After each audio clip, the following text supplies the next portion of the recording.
everyone. How are you? I know it's weird because I can't hear you and you can hear me. So I will just go ahead for now. I'm so excited that you're here with me today. This EP has been a really long time in the making. And in fact, probably 20, 30 years of my life, I've kind of wanted to do something like this. And in fact, I should mention Matt Patrick, who I used as the producer for this EP. I think, if I remember right, I think he was the first person I ever brought a song to when I was about 16 or something. And I think he worked on it with me. We didn't record anything, but needless to say, I am no longer 16. I am actually 44, so it's nearly 30 years later. And just so many people have been a part of making this happen. So I'm really grateful to all the people that have jumped on board, friends, family, strangers. It's been an awesome journey. And I just wanted to kind of explain the idea behind this event is that we wanted to give you some sort of visual experience. And since we're in the middle of a pandemic, doing a show wasn't the best option. I also do not have a band. So staging and recording some sort of show didn't seem like it would be the best option. So Tommy had this idea because he had seen someone do sort of a listening party where they did something where they went over to another link to watch or listen to something and then come back, and that had kind of better audio quality, so they really got to interact with the sound of the project better. His friend Greg Bust did that.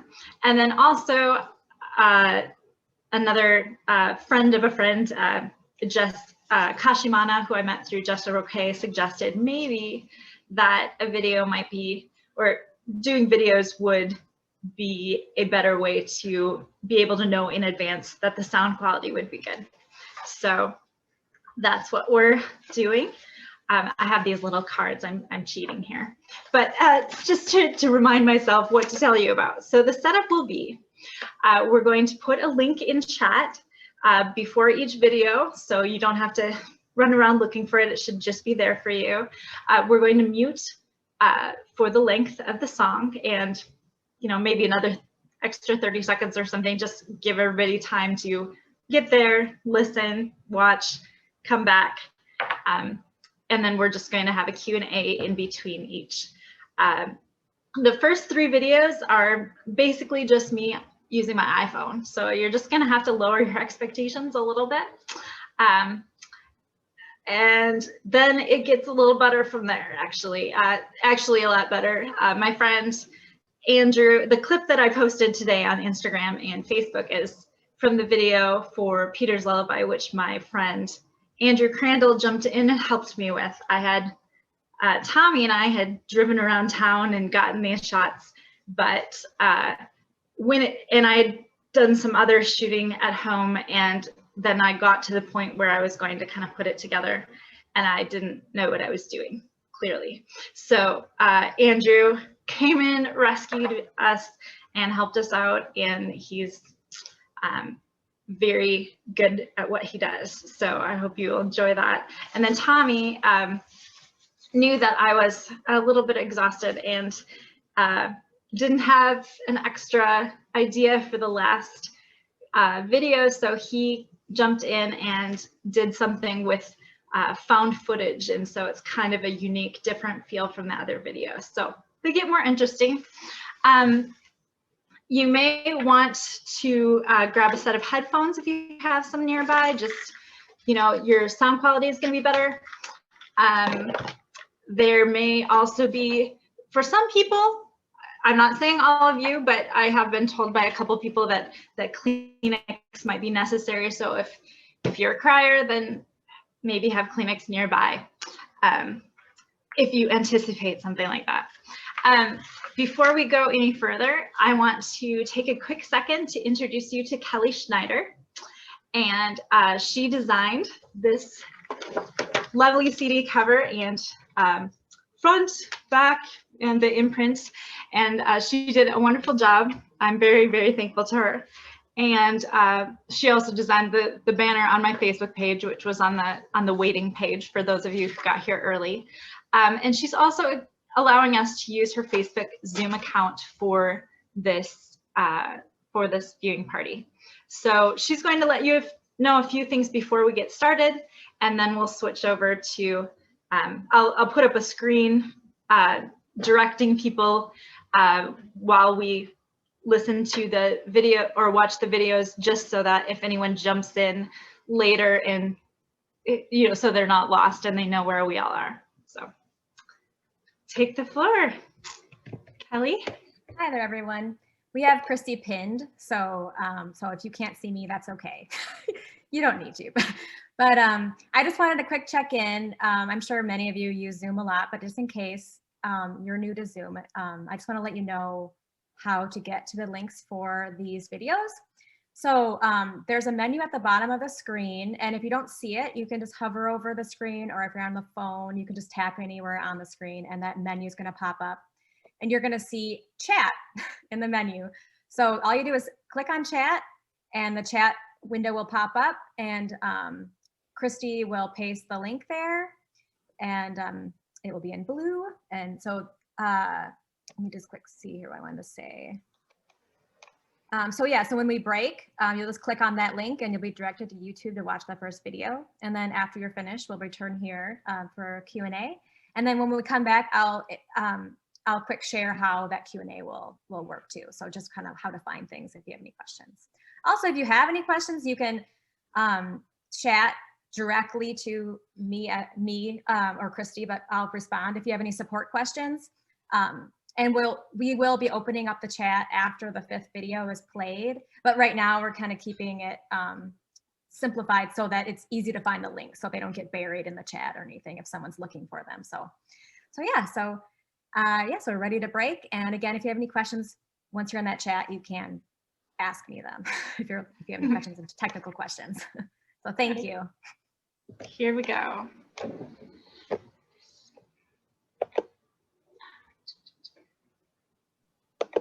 So you should be seeing that video link in the chat now. Here's my share screen.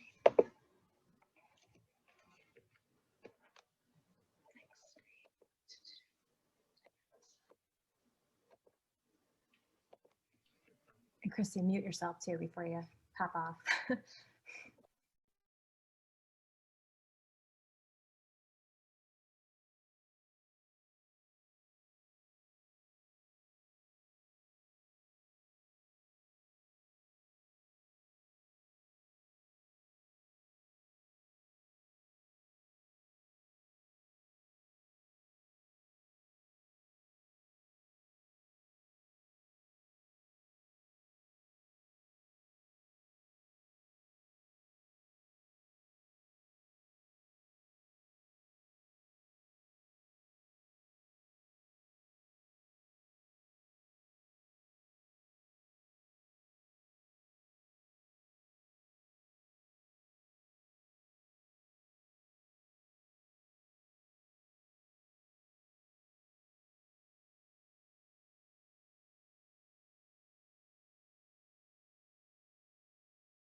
Hello. We're back. I think Kelly was going to share a couple things about how the Q&A will go. Sure thing. Oh, Here you are. Sure. So the Q&A, there are two ways to ask questions or just make lovely comments to Christy for this Q&A. So you can use chat, which you're familiar with. So anything that you post in chat will go directly to Christy, and so she can respond to with everyone here to those. And then also, if you'd like to like be unmuted and actually talk and have your, speak your question or comment, you can raise your hand. And so the way to do that is kind of fun. So same with chat. You'll navigate to the bottom menu. So if you don't see it, again, hover, click on the screen anywhere, and that little bottom menu is going to pop up. And you'll navigate to participants. If you don't see participants, it's in the more menu at the bottom of the screen. So it's either under more or just right there with those little bubble people.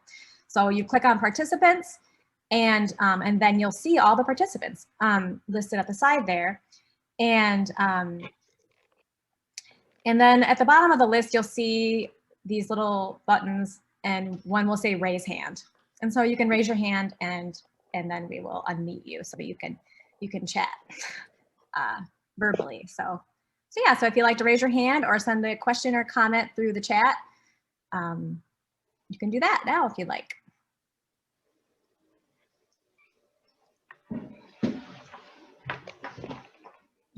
Maybe we're all feeling a little shy tonight.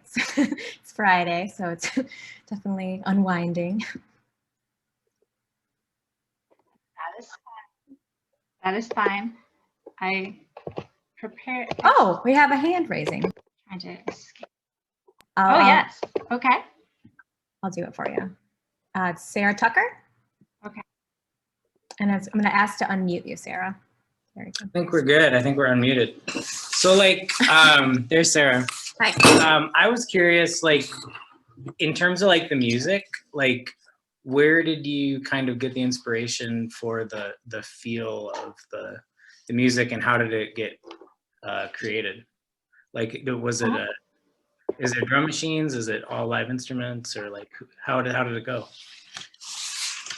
Well, I mean, I would love to say that I was there for everything, but I was there for some of it in the pre-production back when we started kind of doing the pre-production at the beginning of last year. So are you asking specifically for this song, Naive, or in general for the whole song, or the whole EP? I think you might be muted. So I will try to answer just for Naive. I think that I wrote Naive on guitar, possibly. I'm not a very good instrumentalist, so I think I brought it to Matt with a few chords, which some of them were probably wrong chords, but and then he just started to kind of put things together from there. And initially I had in my mind it was a guitar song, but it kind of moved from there to become more to include keys and have kind of different sounds to it. He was actually said a little bit of what influenced how he was doing the vocal, the production of the vocals specifically, because they're kind of layered. I think I'm like tripled or something, which at first, before kind of everything came together, gelled, sounded a little weird to me, because I thought, well, this is a very personal song, so it's just one me that is, an individual sharing it. But he was kind of going for, there's a song called Sorrow by The National that he thought there was kind of a similar sound to this song and where it was going, and so he was a little influenced by that. So some of this was a really long time ago, so it's hard to remember a little bit, but yeah, so that's a lot of the music stuff. I do remember being very hesitant at first. Just it had been really kind of a long time since I had gone and just kind of sung my song to somebody, and you know, they then found the music that I could kind of hear in my head. And I think part of the reason that he went the direction that he did, using a little more synths, is because one of the songs that we had included was the Peter's Lullaby, which is the 4th song, so we'll be listening to a little later. And that one I had done about probably almost 20 years ago in, or maybe it was like 2004 or something, with my friend Brian Cahew. We had done a demo of, we had just done a demo of Peter's Lullaby, and that was, keys is what he used for that. He's really good. Brian Cahew does like all analog recording, and he wrote the book about, well, literally a book, a very, very large book that sells for a lot of money, with a lot of great pictures about how the Beatles recorded. So he does everything analog, and his kind of studio is just full with all these stacked keyboards and stuff. So that's the direct. He was actually in the band Moog Cookbook. I don't know, there's probably not, I'm not sure. Some of us might be old enough to remember, but Moog Cookbook was this this band, I don't know if it was maybe in the 80s or something, where they would play shows. They would be dressed in spacesuits and playing these guitar keyboards, like keyboards with necks and stuff. Anyway, so that's a little bit of random information related to that. So I hope that answered your question a little bit. So, Kelly, Tommy says he's not seeing the raise hand feature. Oh, sure. Yeah, so it should be, if you're in the I don't participant. know if anyone else is having a problem with that. What's that? Oh, I was just saying. Oh yeah, if anyone else is having a problem, yeah, post it maybe in the chat. But it should be, is Tommy on a phone or is he on a computer? Let's see. It should be at the bottom of the participant. So it's not next to you. It wouldn't be next to your name. It would be like, there's these like buttons really at the bottom that. Okay, so some other people are helping too. Stacy says you have to click the 3 dots. Sarah says click on reactions. Reactions. Oh, that's what you used earlier, Tommy, to send the smiling picture to us. Yeah, if you want to, if raising your hand is like, you know, in some weird place that's hidden. If you want to give, there are reactions at the bottom, that little smiley with the plus. If you want to say something right during this Q&A, if you could add reactions other times just for fun. But if you want to ask something now and you're, oh, Tommy, he found it. Yeah. I'm gonna let him talk, but yeah, here. But you can use a reaction too if you wanted to speak. I'll note that. All right, I figured it out. I'll let someone else ask questions because I've been around for the entire process. So I know the different ins and outs. Oh, you were just testing it? Well, thank you. I appreciate that. All right, you can mute me now. Okay. All right. Do you have any more questions? If not, then I think we can go to the next one then. All right, so I'm going to grab my little link for I Wish You'd Tried. We'll drop it in here and then we can all jump over there. So to everyone in meeting. There we go. Okay, I'm going to share my screen for I Wish You'd Tried.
Hello, we're back.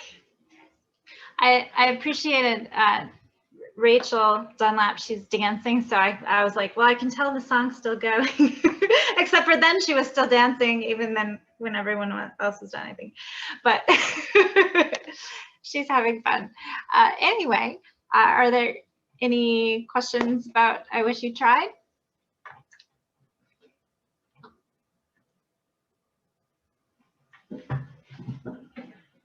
I mean, you can say comments as well, or.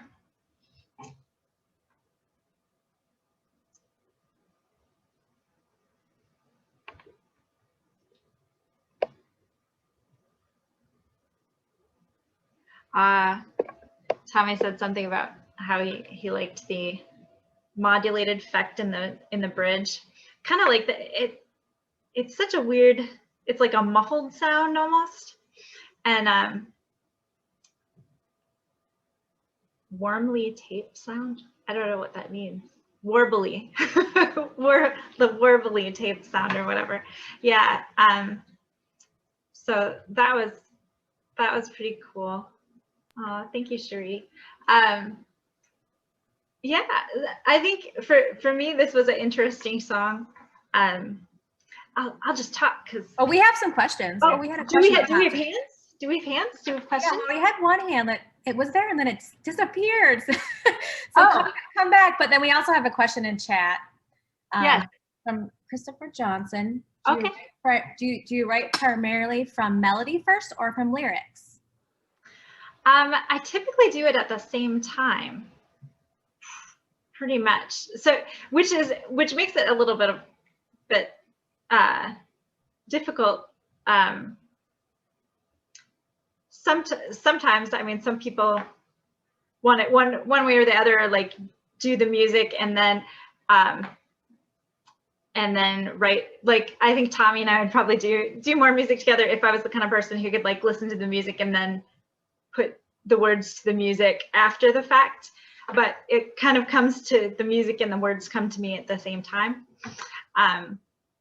Typically, most of these songs I have sung to myself while in the shower or waiting for buses for 20 years or so. Well, not all of them. I mean, but Rachel here, she asked, how long ago did you write it? Is it also an old song? And this one actually, yeah, it was written, these first two were both written when I lived in New York.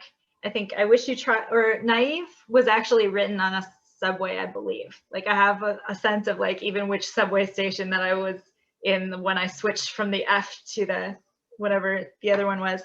And then, but with I Wish You'd Tried, yeah, that was definitely written when I lived in New York as well, which was from 2005 to 2010. So I moved back to Minnesota in fall of 2010. So it's been a while. Oh, it was Julie who had their hand up. Somebody told on you, Yes. Julie. Oh, yeah. I have it. Yeah, you have a lot. You have a couple of hands up. So we have Julie and then Okay. David and then we have another great question in your chat. So I'm gonna unmute. I'm gonna unmute Julia. Sorry, Julia now. All right. So you should have a request to unmute. There you go. Yep. Hey, Julie. Yeah, so Peter and I were listening together here. So Peter actually was there. Yeah, how'd you make the synth sound? Hold on one sec. I have my audio all the way up, but I can't. You're sounding very quiet. Oh no. How did you make the synth sound? Oh, I don't know because Matt did it. Sorry, that's a bad answer.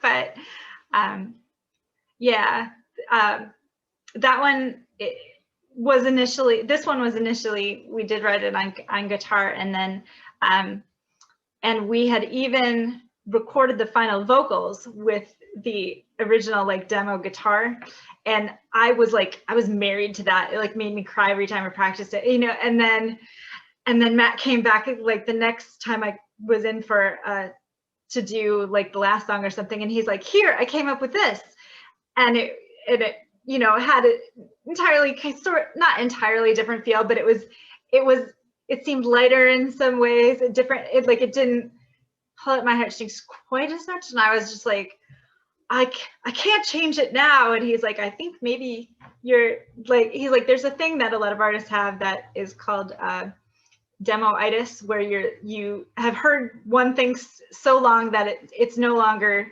you know, just whatever, good or bad. It's like, it's not, it's the right thing, you know, and so anything else you're like, no, this is wrong. So I struggled with that, you know, at first, and then he's like, well, sit with it, think about it, you know. And so I did a lot of listening, and then I did what anyone who can't make their mind up their mind does. They call their best friends, and I called in my friend.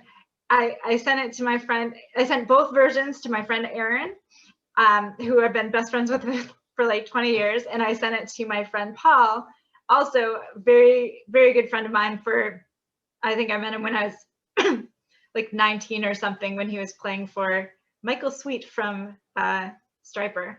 But anyway, so I gave it to but he has like, he does his own stuff, which is just I'm sorry, it's nowhere online, so I can't direct you to it, but I'm making him do his own album now because I'm so excited about doing mine.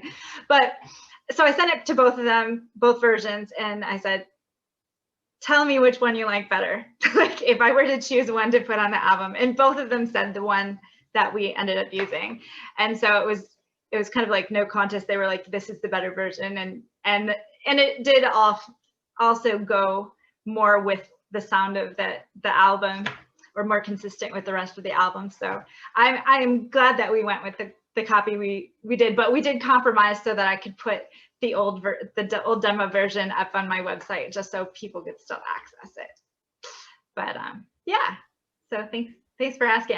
I don't know if I didn't really answer your question specifically, but I'm not the musician. I'm just the songwriter, the singer. But Okay, so we have another question from David C. I'm going to unmute you, David. hey, David. Hi, how are you? I'm good. It's so good to hear from you. Yeah, it's been a while. Sure. I've listened to the whole EP this afternoon. I need to put headphones in and listen to it again, but it's good to hear the songs again like this. My question about this one in particular, I didn't catch it the first time, but listening to it this time, I have to ask you, is there some Karen influence? Not consciously. And why he's asking about Karen is because he and I are both big Over the Rhine fans. And we were actually going to work on a Over the Rhine cover when he was living in Minnesota here. But I mean, I think Over the Rhine probably, you know, bleeds through my existence because I've listened to so much of them and love them so much. But it wasn't a conscious effort to put that into this. I don't know. I just picked up some of the vocal feel. It kind of felt like Karen might have been in the back of your mind. Just wondering. That's it. Totally possible. I think I got into Over the Rhine around like 2002 or something, and this was written after that. So I mean, it's totally possible. So okay. Yeah, thanks for asking. Sure. And for those of you who don't know, that's David Charbonneau is a guy who I know from the Coffee Shop Northeast, and we both performed at the open mic, and he had a song that I just really loved that the first or second time I heard it, I said, I have to sing that with you, and he let me, and then we sang it together every time that he performed it after that for a couple of years, or like a year or two. So one of these days we'll record that. But Marcy has a hand, or is there? Yeah, Marcy. Yep. So Marcy has her hand up, and then I think we'll. Oh, and I have a question in the chat as well, or a couple. Yeah. Yep. Okay, so I'm going to unmute you now, Marcy. Hey there. So Hey. I had to do a hand wave because when I tried to send a question through the chat, it said that it wasn't able to send to Christy because she wasn't in the meeting. So I'm just glad I got through one way. Yeah. What I was wondering about is coming from the perspective of having seen you perform your poetry that you've written over the years and hearing some of the stories behind the different poems that you've written. Mhm. Talk more about what influenced your lyrics or the stories in your lyrics, Mhm. times in your life, experiences, anything like that. So are you wanting this on all the songs, or you're just wanting it on this one right now? Ones you've done so far. If you have any info for the ones we're going to listen to, that would be interesting too, but especially for the ones you've played so far. Sure. And maybe I'll save up any thoughts I have for the later ones, and then I'll answer them, or I'll try to answer this question progressively. But for the two that we've done so far, Naive, I'm kind of saying in the beginning of the song, like, you know, I'm in this situation, in this relationship, but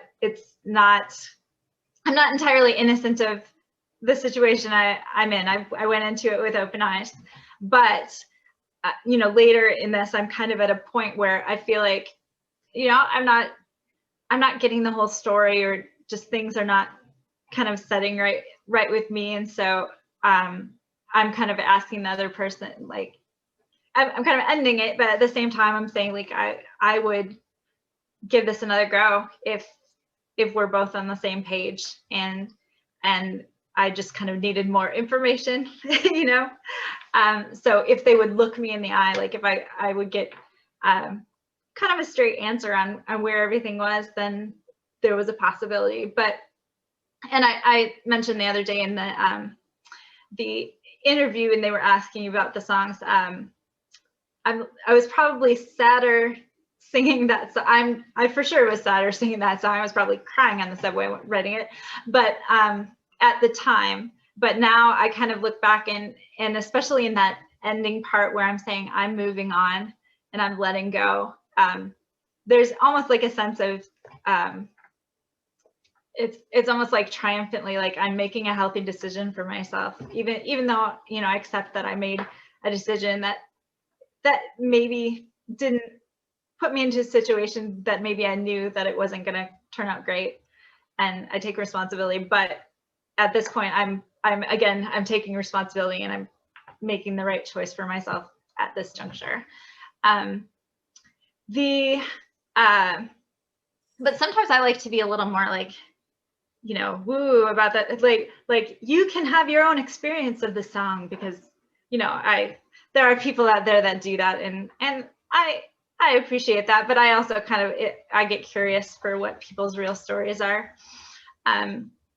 For I Wish You'd Tried, that was someone I'd actually met over in Prospect Park in New York, and we had a real connection, and then kind of later in hanging out,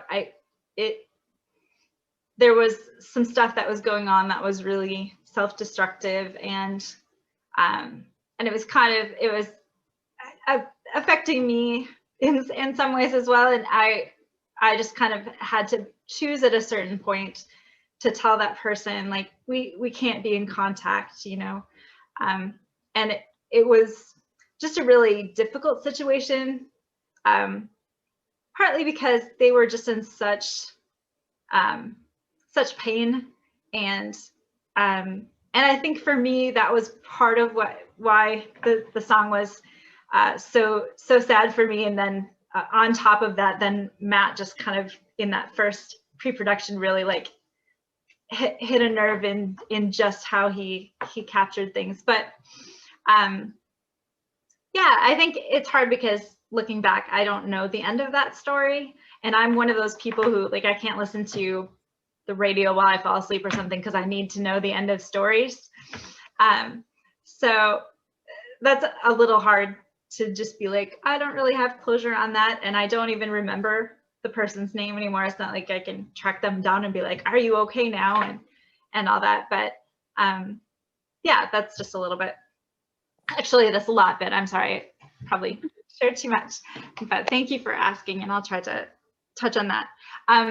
There were a couple questions in chat. Yes.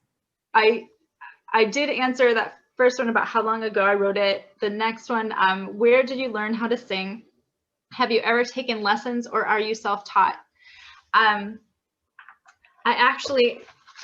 prepared for a question such as this, just in case, because it's so long ago. So when I was a kid, like when I was younger, I did do like choir or chorus. That's, choir at church or chorus at school. At one time, I was like in a smaller ensemble called, I can't even remember how big the ensemble was, but it was called Park Singers at St. Louis Park High. And then I did have a voice teacher when I was probably a teenager, maybe 16 or something. And I remember her being an opera singer, and she kind of wanted me to move that direction, and I was not having it. Kind of like it wasn't my jam. But I remember her telling me that if I didn't use that, I had a gift, and that if I didn't use it, that I'd be sinning against God, which I kind of took.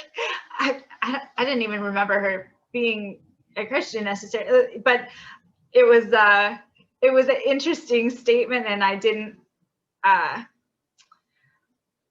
felt like I have a lot of different gifts, and I can't be forced to focus only on one or something. So maybe if during my whole life I hadn't, maybe that would have been that.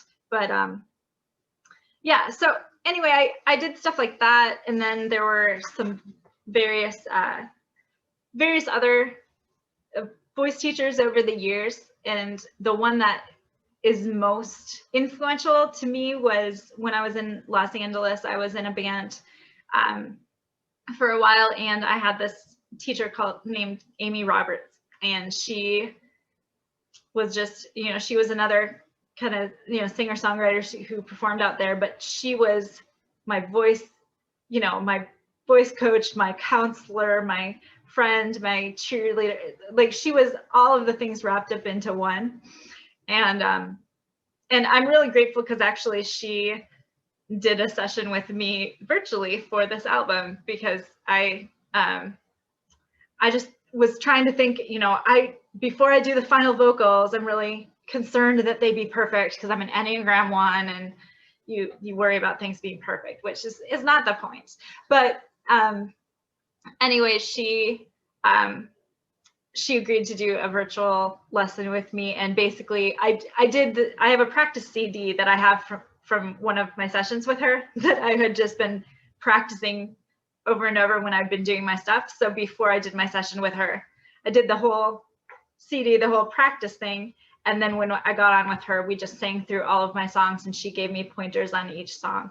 So I guess I skipped the part about, in between. I was in some other bands, a band called Thursday James, and when I was in Chicago, a band called Old Souls when I was in Los Angeles for a year. We performed.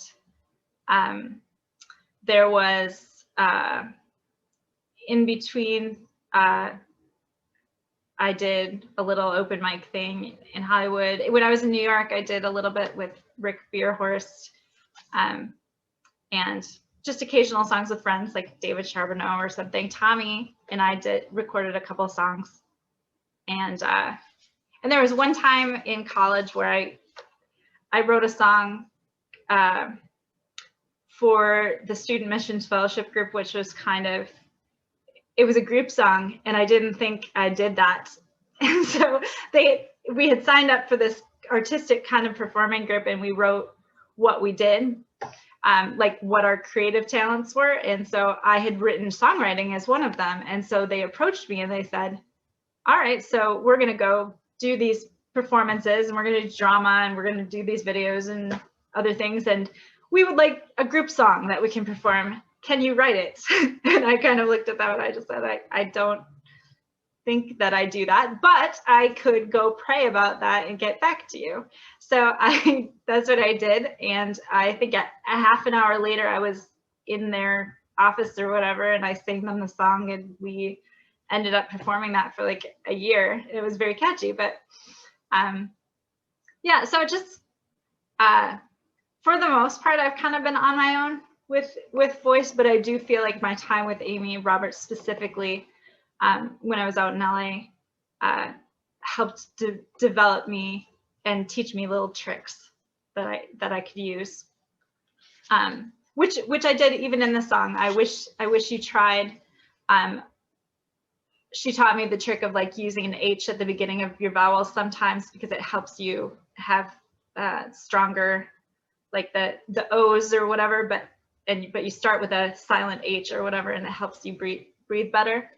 But anyway, that's that. Is everybody ready for the next one? Oh, I'm sorry, Christy. So something I want to say quick.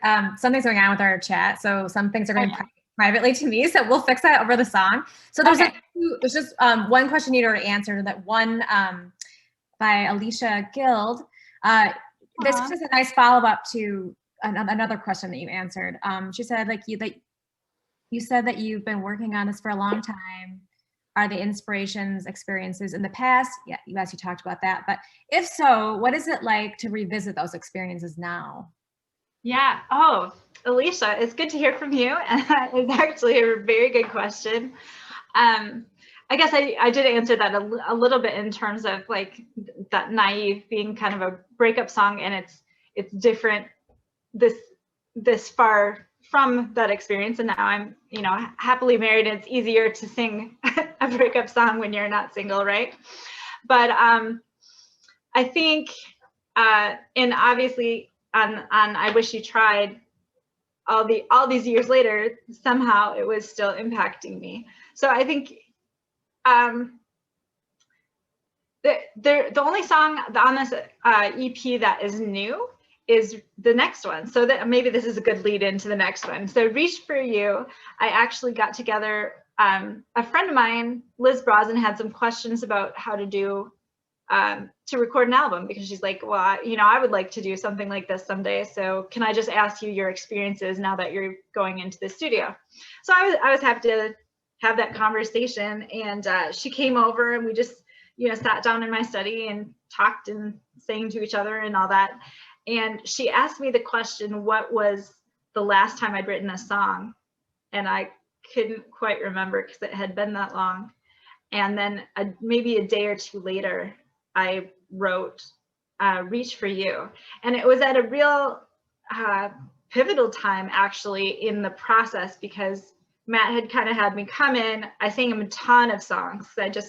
I don't know how many I have, maybe 100 or whatever. I didn't sing them 100, but I had things grouped in little different genres and stuff. And so I'm like, well, here's a couple things, like these are some ideas. So he narrowed it down to, okay, from what I've heard, I wrote down these 7. Let's try to choose from these 7 and narrow it down and decide where to go from there.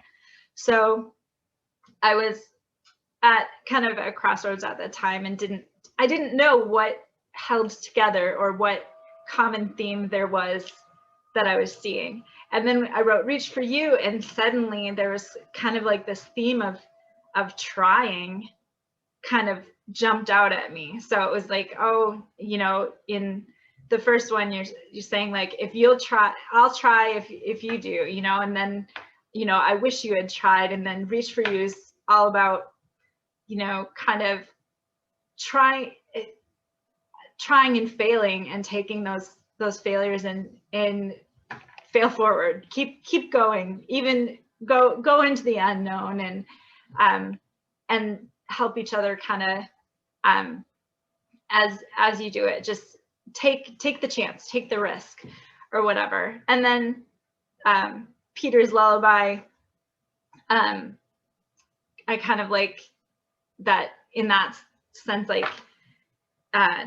Peter's taking a risk, and Jesus is carrying, like he fails, he has some success, then fails, he's sinking, and Jesus kind of takes him the rest of the way. And sometimes we need that when we're taking risks and we're just we can't get there all the way. And sometimes we do that for each other, when like Andrew did with my video situation. It's like, well, I got this far and now I have this mess and I don't know what to do with it.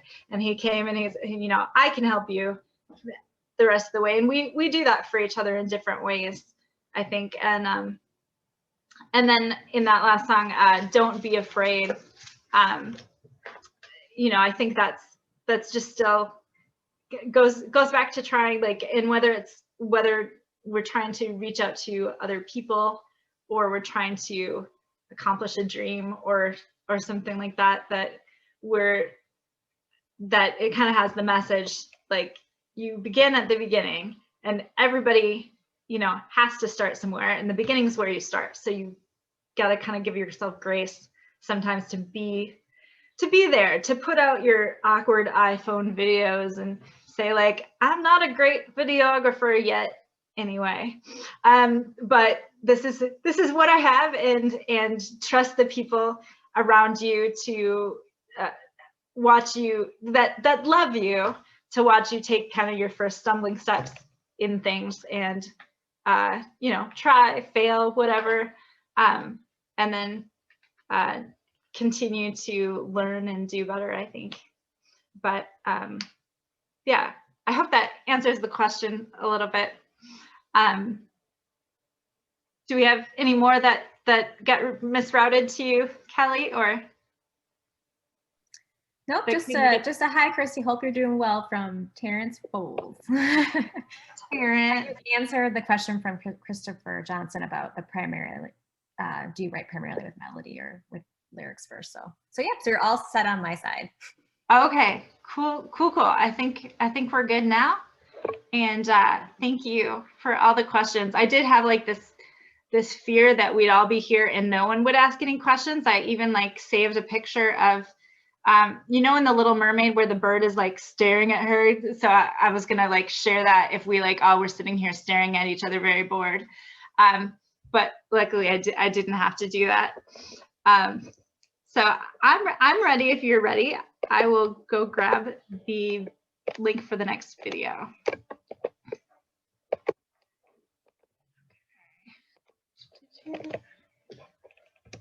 There we go. And now I'll put up the slide.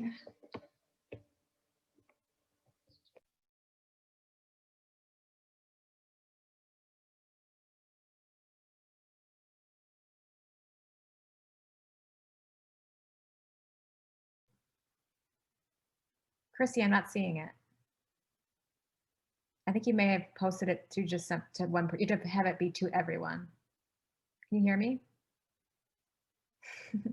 I can hear you. Sorry. At the bottom, there's like a little blue bubble that's like two, right above where you paste in the link. Oh. And make sure that's to everyone, not to like one person or. Oh yeah. I think I put it that way, and then every time it undoes it. Maybe when you're talking to someone, yeah. You know. Okay. It's kind of weird. It's not very intuitive, actually. Maybe I have to escape over. I'm like, I can't get back to the screen. Okay, so I'm gonna take. I'll just go and say. Oh, I think I sent it to Tommy.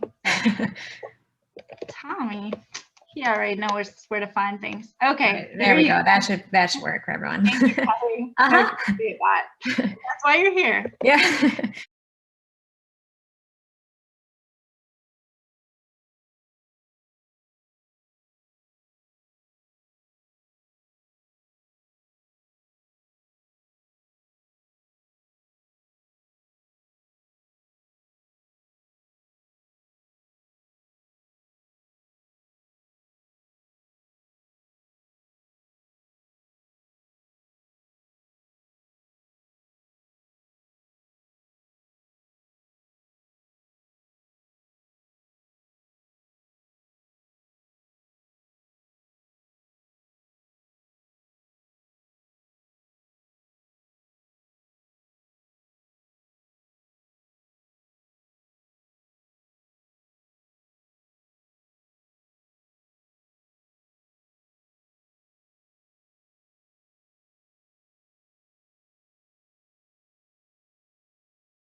Hi, everybody. I'm back.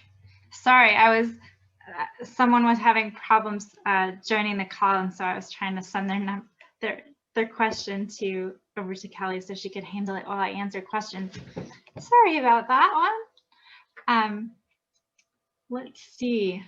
Looks like I do have a cool note from someone. It's not a question. Here's a question. When you were making these videos, did you sing along to the music or lip sync, or what was your approach?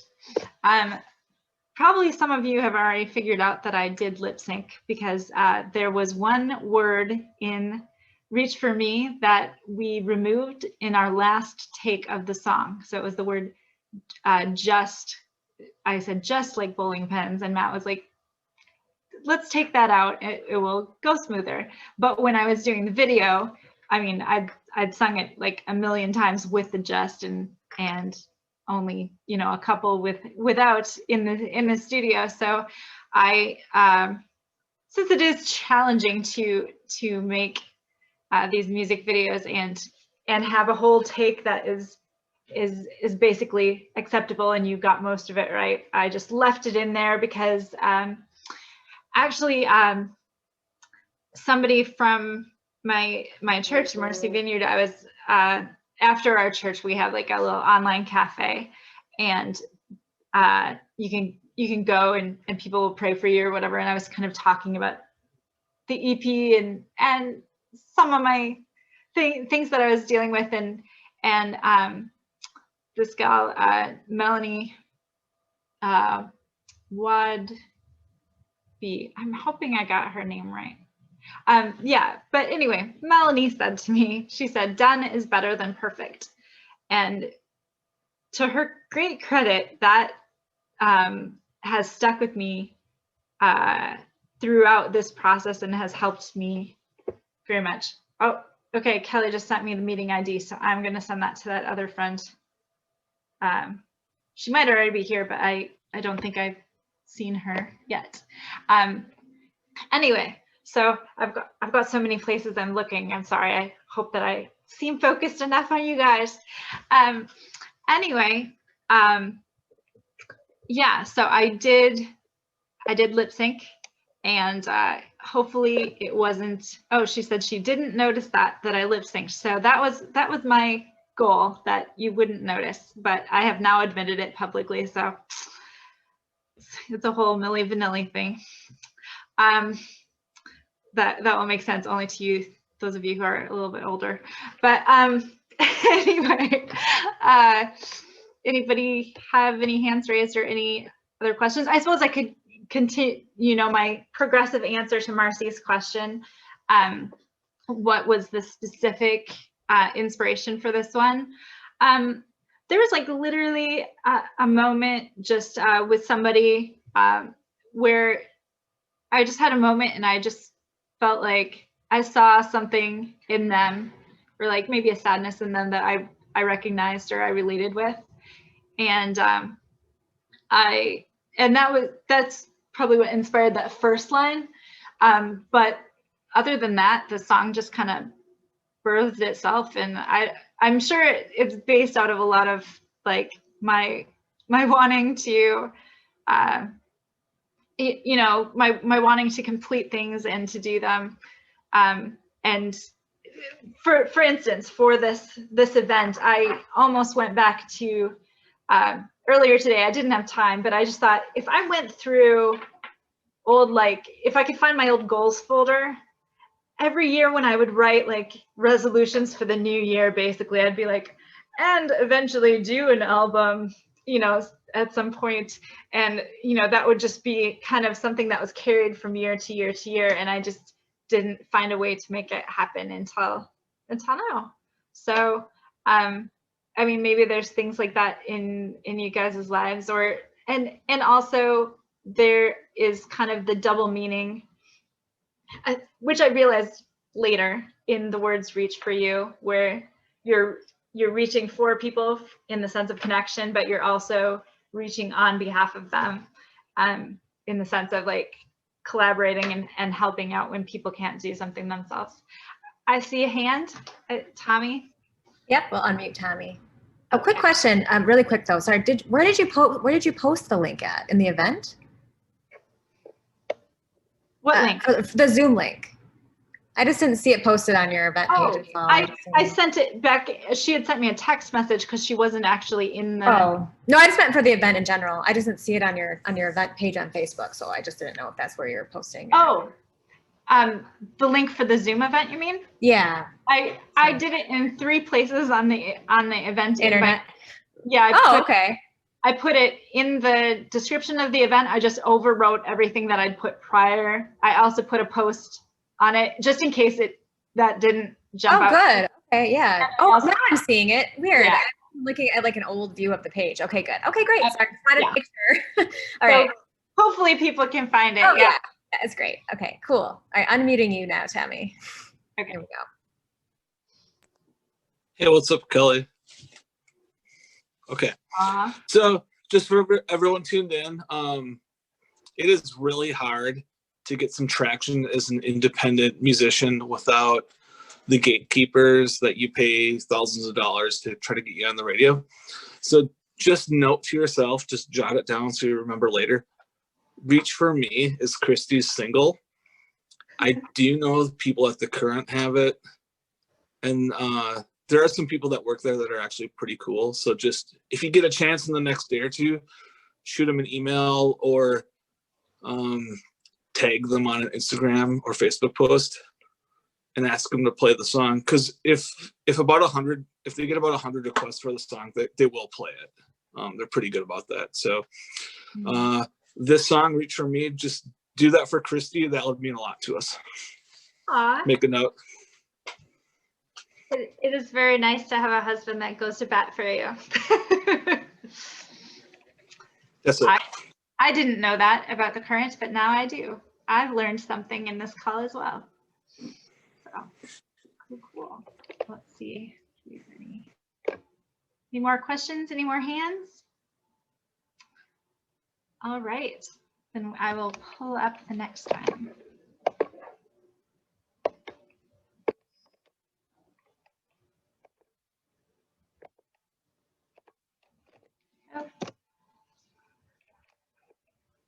Oh, I sent that to Tommy again. I apologize. Now I'm sending it to everyone. Okay.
Hello, I'm back. Oh, you know what? I think, Kelly, Kelly had asked that I do something so that your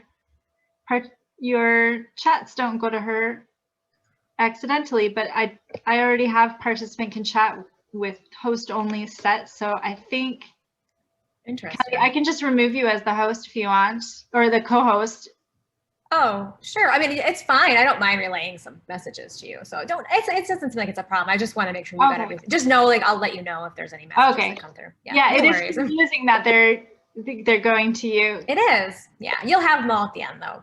As Okay. a whole thing. So Okay, perfect. Well, I realized there were some things I probably should have said about the last one. Reached for me that I didn't.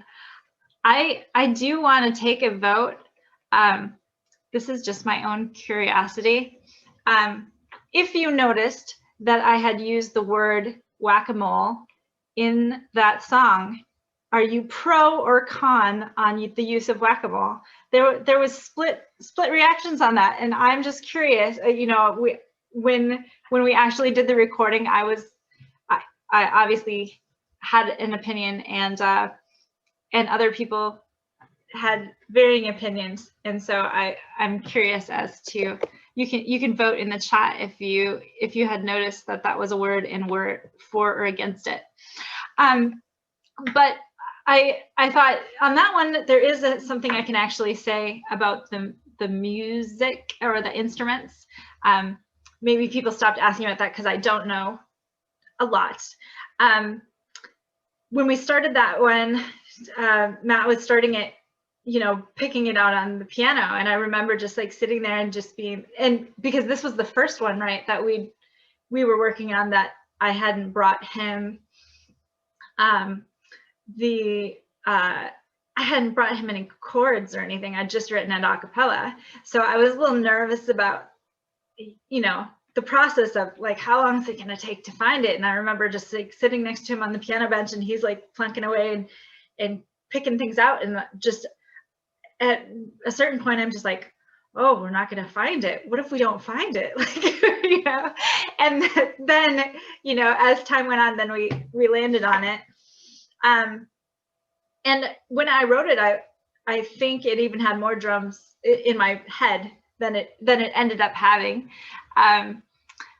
But one thing that it didn't have until the very end was the omnichord and the marxophone.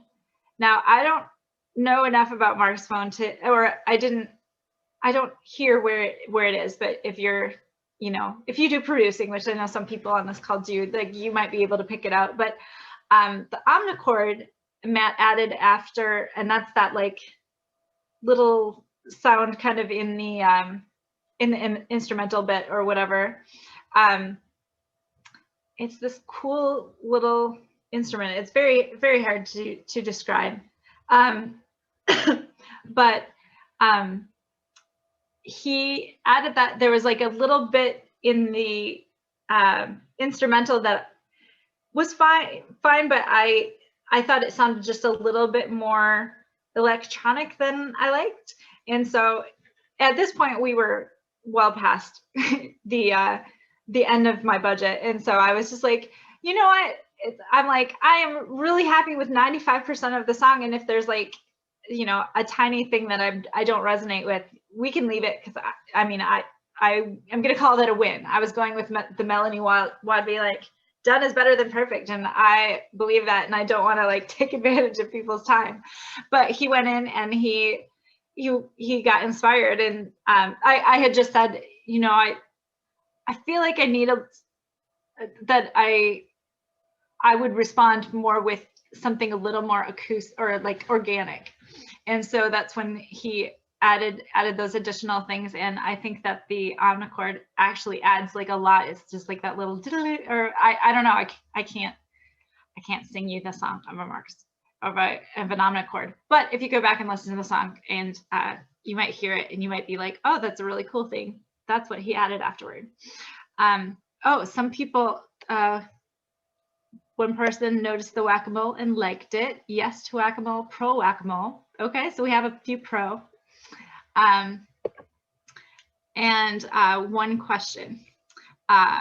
What is the biggest fear you have overcome in creating this album? What is the most encouraging and inspiring thing you encountered while creating the album?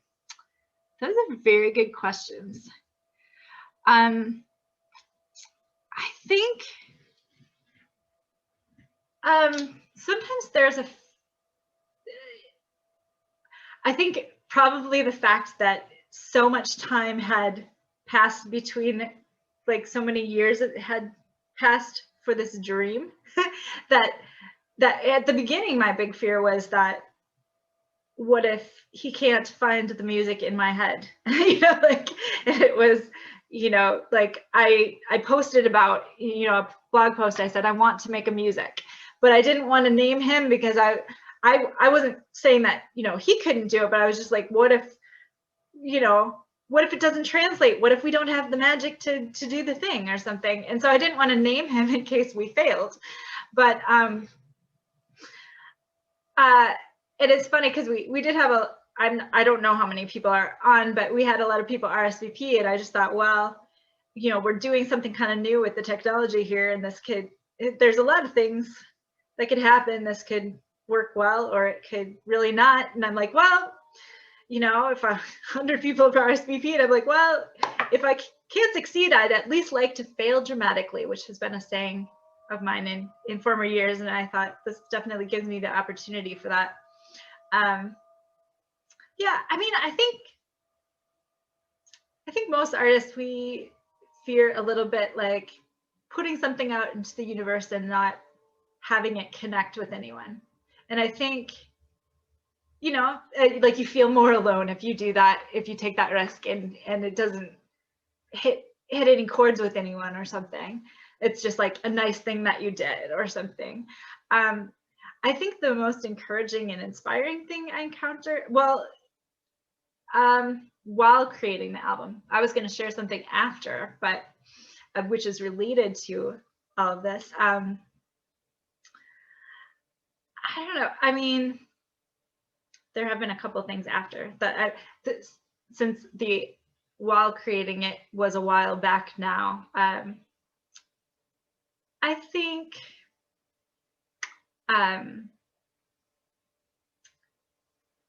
the moment that I figured out Reach for Me connected those 5 songs together, and it was like in my mind, it became a coherent whole. That was like a really, it was a really good moment for me.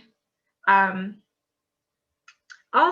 I was asking for prayer from a bunch of people a lot, and some of the things just that would be said to me stuck in my head sometimes. Like somebody I didn't really even know came up to me and gave me some scripture and was like, you know, you have, and it was something like, you have everything you need to do the thing that you're doing or something. And I don't think they knew what I was doing.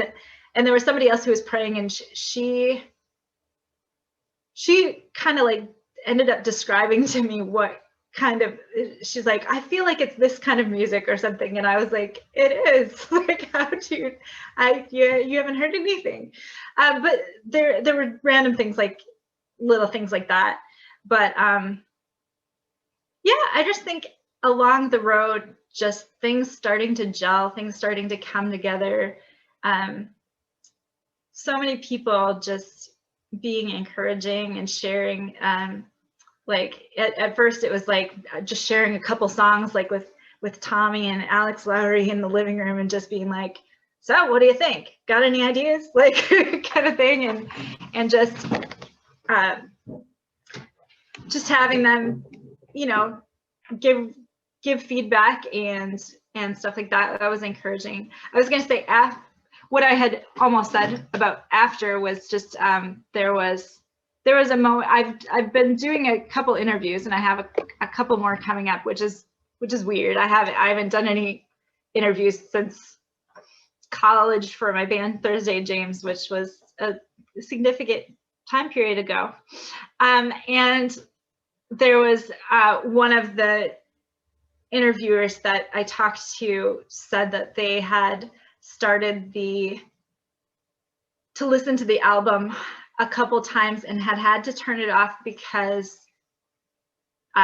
they had a difficult situation with someone in their life, and that it was kind of bringing up something in their heart, like that they weren't quite ready to deal with, but they really liked the music and were really moved by it. And I think knowing that these songs, which were powerful in my life, to know that they were powerful in somebody else's life is like the biggest like confirmation, like I did this thing and it reached one person, you know. And I think that makes it all kind of worth it to me. So yeah, I'm liking all the pro whack-a-moles. I think I was pro whack-a-mole, and you can be anti, that is fine. There were a couple people who did not think that was the right word for it, but honestly, I feel like we have a lot of, you know, like it describes perfectly to me how like the fears, like you hit it down and you're at a place where you're not looking right at it, and then it's up there again. And I thought, like, as a poet, it's kind of like an image that spoke to me. But oh, there weren't somebody asked what were the alternative suggestions. They wanted me to or I should say Matt thought maybe we should change it to something else, and someone else also thought I should change it. And part of it is the way I was singing it, or maybe the spacing of things was making Matt hear guacamole. So I changed the spacing, and like after I said whack-a-mole, I spaced and then said it blah blah blah, or whatever comes after it, I spaced the next word, and I think that helped fix it some. But I should say, somebody had raisin. Tommy says, my old band had raisin in a song, and we made the singer change it to grapes because raisin in a lyric just sounded weird. That is funny. Yeah, so I hope I answered that question about what was encouraging and inspiring. Did any questions get routed to you, Kelly, or are we good? You're good. We're good? Okay. Oh, there's a new message here. Let me check.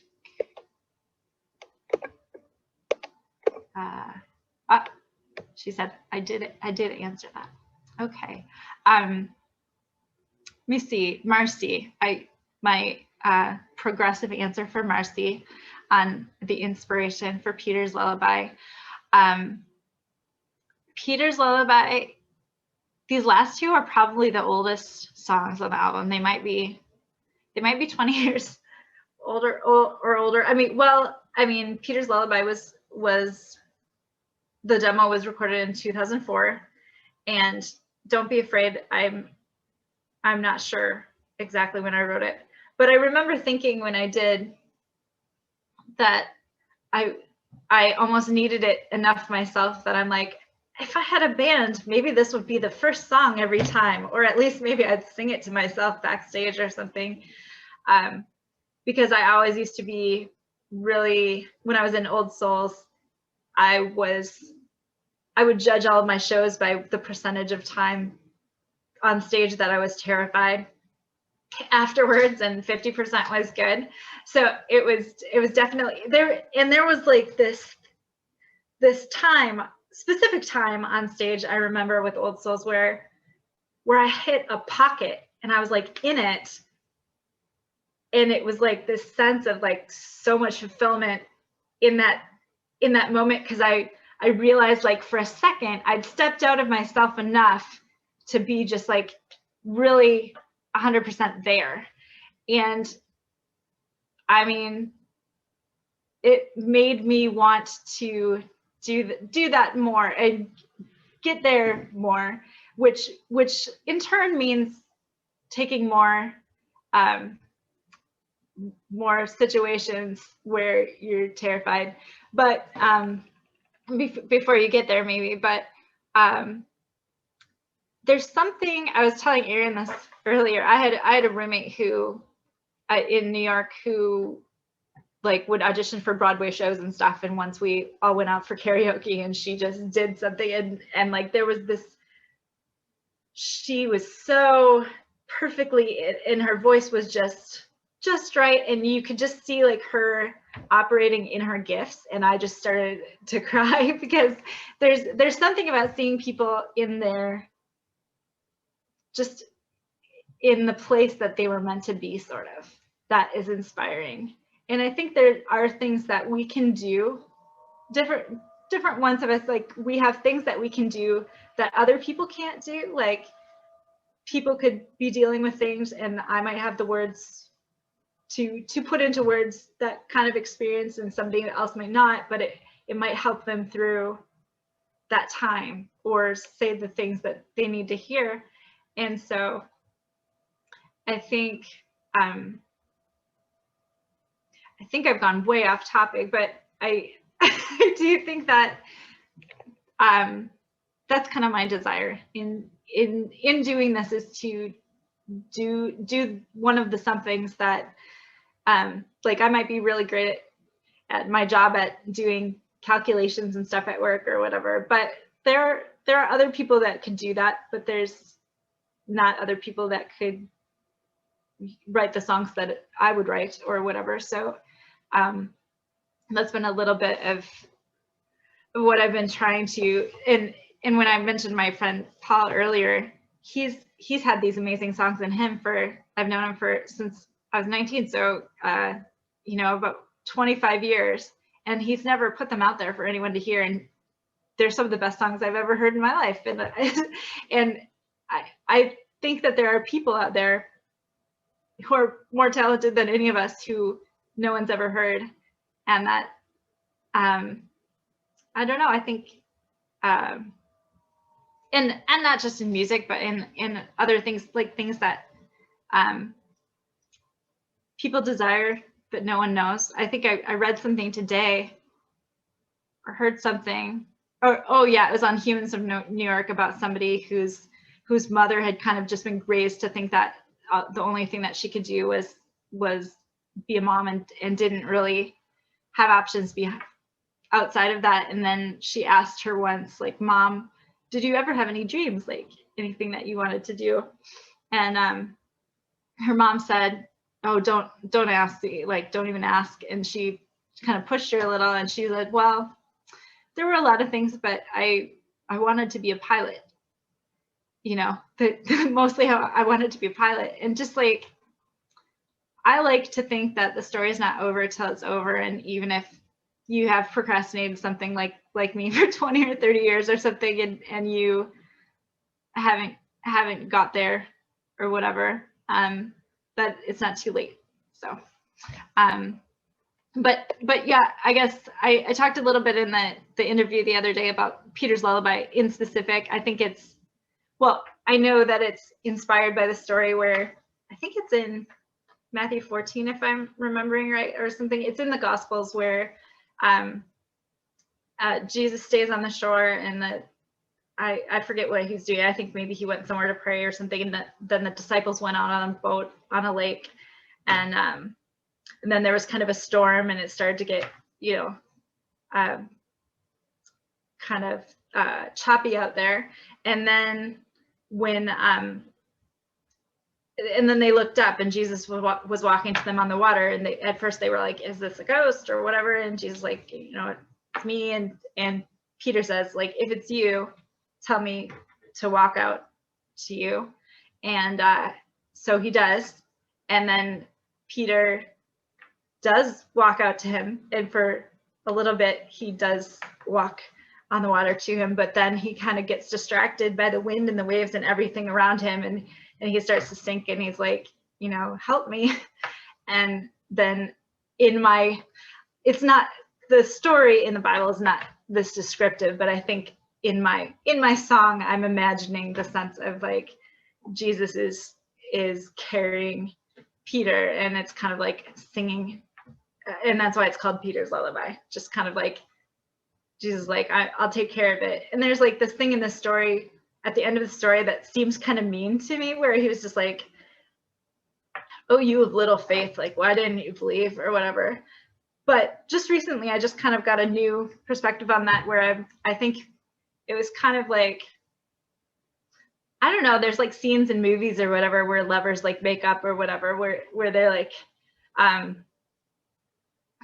or you know, people who are close or whatever say are kind of like affectionately ribbing each other, like, how could you have thought that of me, or something like that, like, or, and I kind of felt like it was like that I was saying that instead. Anyway, I'm on a tangent again. But that's another one. I think there's kind of double meaning, because I think we also do that for each other. We carry each other when we can't make it the whole way, which I mentioned earlier. So I think that covers everything, and we can move to the next one. Unless are there any hands that I'm not seeing? I think I've got everything. Okay, we're good? Okay. I will put the next one here. Right. This is the last one, and after that we will open. Oh, and I'm not going to send this to Tommy. I'm going to send it to everyone. Okay. There you go. And after this video, we'll open the chat so everyone can just post publicly. So.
Hello.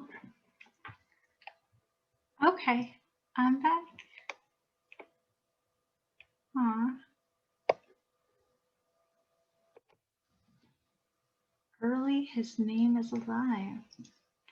Someone thought it reminded me of Early, his name is alive, which is funny because someone else recently, actually, I think, if I remember right, the person who wrote my my bio for this project, I think that's his favorite band. I think so. Thank you.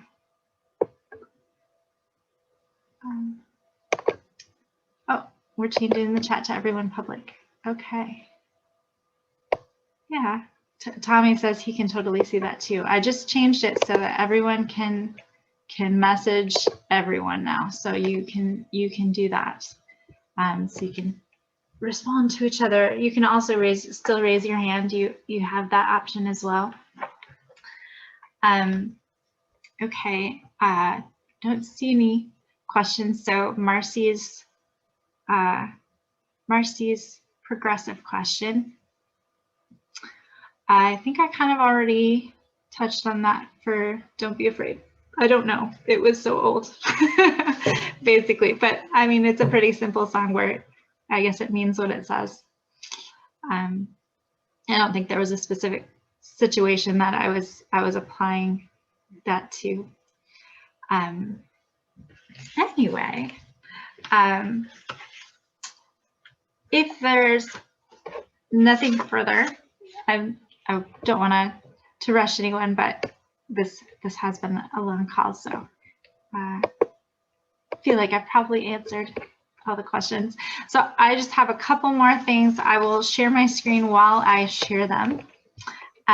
Christy, you could open your chat up if you want to everyone, so they could say. I just did. Oh, you did it. You did it. Okay, cool. Yep, I'm seeing a message there now.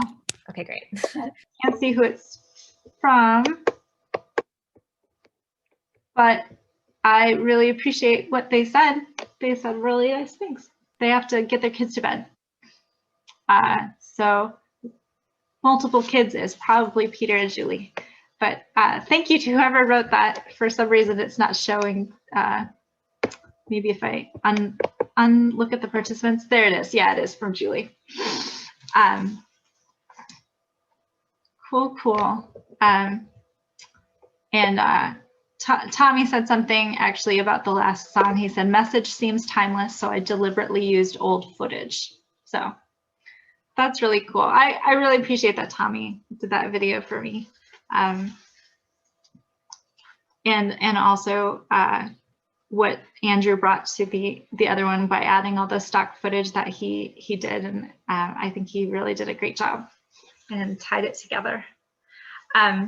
So I'm going to share my screen, and these last things that I'm going to share are just going to be based on these slides. So on the sides, okay. So I just want to tell you where you can find things first. Is you can find the CDs are now for sale at Eat My Words bookstore in Northeast Minneapolis. So that's one place. It is Bandcamp Friday, and you have the option of on the left there, you could get the digital album. On the right, you can get the CD if you want to order it and you're not local.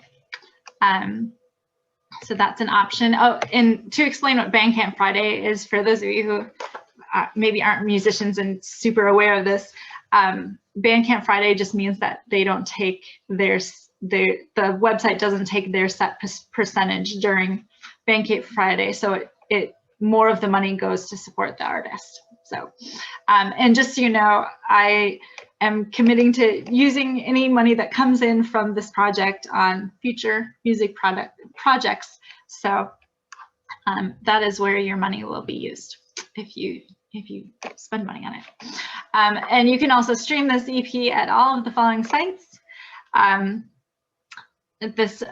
got this all in an email today from Jeremy Harvey at Dead Letter Records, and I so appreciate that he picked this up and ran with it. And part of me, when he offered, part of me was like, I have to be independent and I need to learn this on my own and figure out all the digital distribution stuff. But I decided there was enough of a learning curve already. And so I decided this time anyway, I would accept this offer of help because it really did help me a lot. So thank you, Jeremy. I appreciate it. I wanted to quick mention my next project is I'm going to be putting out a new poetry chapbook, and this is to help my friend Jessa Roque. In the future, the funds can be used for other people, once she gets well, or if other people are in need of funds. But right now she's been struggling with late stage liver cancer, and kind of the sorts of treatments that she needs have exceeded what her insurance will cover. So we really want to figure out ways that we can help fund all of her medical needs and make sure that she has everything that she needs. Her friend and my friend, a mutual friend who I did meet through Jessa, Sarah Beth Hurishnik, helped design it. It was edited by my best friend, Erin Lynn Marsh, and production was done by Kelly Schneider, who, seems to have a finger in all my creative projects. Somehow she's just very generous and very talented. Anyway, I wanted to remind you, actually, Jessa actually has an album called Serotina Skin that she put out.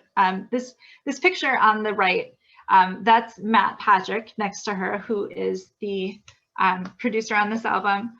And she did an album with him, and I think the release was almost pretty close to a year ago here. And anyway, if you want to buy her album, it's also Bandcamp Friday for Jessa. So that's another way that you can help her also. Oh, I wanted to mention, if you do buy my music in either way, I think on Bandcamp, you get added to a list. So if I ever release further music on Bandcamp, you would automatically get an email to let you know. But on this project, if you want to keep an eye on my Instagram or my website or my Facebook, that's how you can find out about it. And if there's anybody who thinks like, I don't pay a lot of attention to those things, but I really want to know, can you send me an email? You're welcome to message me on any of those locations and send me your email and say, can you please email me when your poetry chapbook comes out? So, and it will be also for sale at Eat My Words bookstore, because they're amazing and they've agreed not to take any funds from it except for any credit card processing fees and I think tax. All the rest of the money would go to Jessa. So I'm super thankful for them. And then the last thing is just that there's going to be a blog post being posted in the next couple of days where I can say thank you to all of these faces here are people that have helped me somehow on this project, and I'm really grateful to all of them. So that's it. I hope you enjoyed it. I know this went a little long, and I was just really glad to share this time with all of you. So thank you so much. So I'll stop sharing now, and that's all. All right, guys. Good night. We'll see ya. Aw. Hi. Tommy wanted to say something. Huh? Sorry, I thought Tommy was raising his hand. Oh, Tommy's raising his hand. Yes, Tommy. Yeah, I mean, most people are out of here by now, but it kind of goes without saying, it's a really challenging time for creatives right now. So if there's an independent artist you like right now, and if you're able, pick up an album on Bandcamp, go to that mom and pop store. If you're interested in learning the ukulele, you can pick one up cheap from Twin Town, or Chris, who was on this call, he fixes all my guitar stuff. So kind of go the extra mile if you're able, to just sort of see like what local businesses or what local creatives could use that little extra boost from you. This is Christy's thing, so I don't want to get on a pedestal here, but I think we're all kind of on the same page of just like looking out for each other and, you know, just kind of helping each other get through this really interesting time we're in right now. And I don't know, I've always got my ear to the ground. And there's a guy who jumped off a while ago, but his name's Zach Baker, ZAQBAKER. He helped so much with getting Christy press. He's a killer piano player. If you like piano rock, like Billy Joel type stuff, check him out. I have to give him a shout too. I guess that's it for me. All right. I'm trying to message everyone.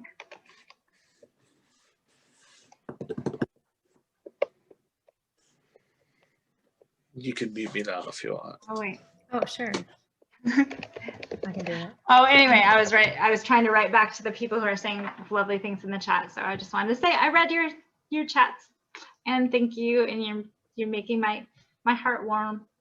You're warming my heart. So, and thank you, Tommy, for mentioning what you did, because I mean there's so many people. Kat Jones would be a good person to buy some stuff from her. I know she's been struggling lately. She just had a really good, I talked to her on the phone today, and she just had a really good show with virtual show that before that she was kind of thinking like, I don't know, I might have to stop doing this. And then she had this thing where people were sharing her stuff so that they were bringing their entire audiences over to watch her play. So that was really encouraging to her.